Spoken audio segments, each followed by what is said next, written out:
da phần chỉ tớt trứng cái này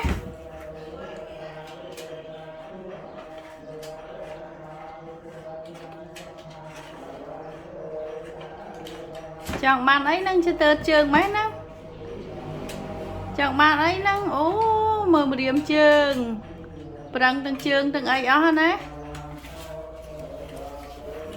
mơ bài mục mấy cái bác hồi đi mùi mơ trong lẹ mục tiệt ở nhiệt lẹ mục tiệt còn thôi ấy cái nó sẽ ngon thôi